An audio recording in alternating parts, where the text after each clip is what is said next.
سبحان اللہ والحمد للہ ولا الہ الا اللہ سبحان اللہ والحمد للہ ولا الہ الا اللہ۔ سورہ نساء آیت نمبر 127 سے لے کر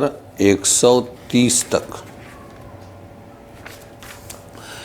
اعوذ باللہ من الشیطان الرجیم، بسم اللہ الرحمن الرحیم۔ وَيَسْتَفْتُونَكَ فِي النِّسَاءِ قُلِ اللَّهُ يُفْتِيكُمْ فِيهِنَّ وَمَا يُتْلَى عَلَيْكُمْ فِي الْكِتَابِ فِي يَتَامَى النِّسَاءِ اللَّاتِي لَا تُؤْتُونَهُنَّ مَا كُتِبَ لَهُنَّ وَتَرْغَبُونَ أَن تَنكِحُوهُنَّ والمستضعفين من الولدان وأن تقوموا لليتامى بالقسط وما تفعلوا من خير فإن الله كان به عليما۔ وإن امرأة خافت من بعلها نشوزا أو إعراضا فلا جناح عليهما أن يصلحا بينهما صلحا والصلح خير وأحضرت الأنفس الشح وَإِن تُحْسِنُوا وَتَتَّقُوا فَإِنَّ اللَّهَ كَانَ بِمَا تَعْمَلُونَ خَبِيرًا۔ وَلَن تَسْتَطِيعُوا أَن تَعْدِلُوا بَيْنَ النِّسَاءِ وَلَوْ حَرَصْتُمْ فَلَا تَمِيلُوا كُلَّ الْمَيْلِ فَتَذَرُوهَا كَالْمُعَلَّقَةِ وَإِن تُصْلِحُوا وَتَتَّقُوا فَإِنَّ اللَّهَ كَانَ غَفُورًا رَّحِيمًا۔ وَإِن يَتَفَرَّقَا يُغْنِ اللَّهُ كُلًّا مِّن سَعَتِهِ وَكَانَ اللَّهُ وَاسِعًا حَكِيمًا۔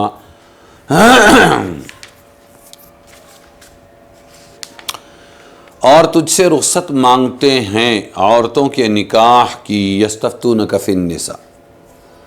اور اے محمد صلی اللہ علیہ وسلم آپ سے رخصت مانگتے ہیں عورتوں کے نکاح کی۔ فرما دیجئے کہ تم کو اجازت دیتا ہے اللہ ان کی، اور وہ جو تم کو سنایا جاتا ہے قرآن میں تو حکم ہے ان یتیم عورتوں کا جن کو تم نہیں دیتے، جو ان کے لیے مقرر کیا ہے،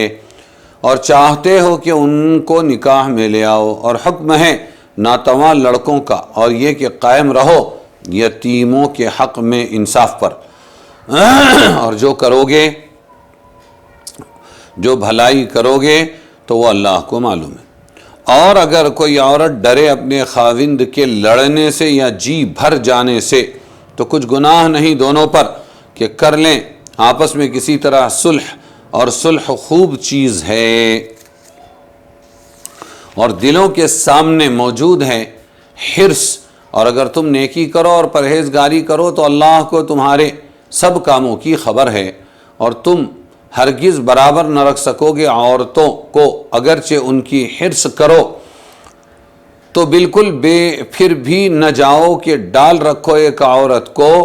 جیسے ادھر میں لٹکتی، اور اگر اصلاح کرتے رہو اور پرہیزگاری کرتے رہو تو اللہ تعالی بخشنے والا مہربان ہے۔ اور اگر دونوں جدا ہو جائیں تو اللہ ہر ایک کو بے پرواہ کر دے گا اپنی کشائش سے، اور اللہ کشائش والا تدبیر والا ہے۔ شروع صورت میں یتیموں اور عورتوں کے خاص احکام و ان کے حقوق ادا کرنے کا وجوب مذکور تھا، کیونکہ جاہلیت میں بعضیں تو ان کو میراث ہی نہ دیتے تھے، بعض جو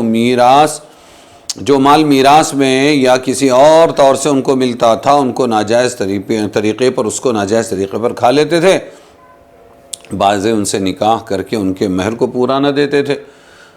اوپر ان سب کی ممانعت کی گئی، اس پر مختلف واقعات پیش آئے۔ بعض کو یہ خیال ہوا کہ عورتیں اور بچے فی نفس ہی قابل میراث نہیں ہیں، میراث میں ان کا، بچوں کا، عورتوں کا کیا حصہ، کسی وقتی مصلحت سے یہ حکم چند لوگوں کے لیے ہو گیا ہے، امید ہے کہ منسوخ ہو جائے گا۔ بعض اس کے منتظر تھے کہ جب نسخ نہ ہوا تو یہ مشہور ٹھہرا کہ خود حضور صلی اللہ علیہ وسلم سے پوچھنا چاہیے، اور حاضر ہو کر پوچھا۔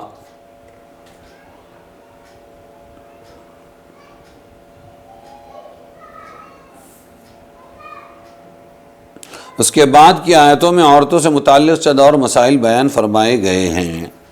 یہ آیتیں اس وقت نازل ہوئی۔ وَإِنِ امْرَأَةٌ خَافَتْ مِنْ بَعْلِهَا، اور اگر کوئی عورت ڈرے، کس بات سے ڈرے؟ اپنے شوہر کی، اپنے شوہر کے لڑنے سے یا جی بھر جانے سے، تو گناہ نہیں دونوں پر کہ آپس میں کسی طرح صلح کر لیں۔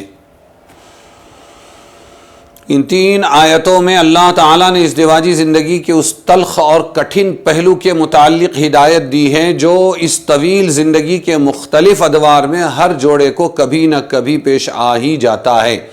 وہ ہے باہمی رنجش اور کشیدگی، میاں بیوی میں آپس میں رنجش اور کشیدگی، اور یہ ایسی چیز ہے کہ اس پر صحیح اصول کے ماتحت قابو پانے کی کوشش نہ کی جائے تو نہ صرف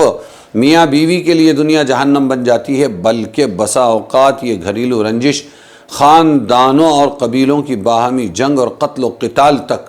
نوبت پہنچا دیتی ہے۔ قرآن عزیز مرد و عورت دونوں کے تمام جذبات و احساسات کو سامنے رکھ کر ہر فریق کو ایک ایسا نظام زندگی بتلانے کے لیے آیا ہے جس پر عمل کرنے کا نتیجہ یہ ہے کہ انسان کا گھر دنیا ہی میں جنت بن جائے گا، گھریلو تلخیاں محبت راحت میں تبدیل ہو جائیں گی،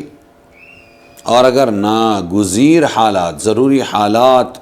میں علیحدگی کی نوبت بھی آ جائے، دونوں جدا ہونا چاہے، تو وہ بھی خوشگوار طریقہ خوش اسلوبی کے ساتھ ہو، قطع تعلق بھی ایسا ہو کہ عداوت و دشمنی اور ایذا رسانی کے جذبات پیچھے نہ چھوڑے۔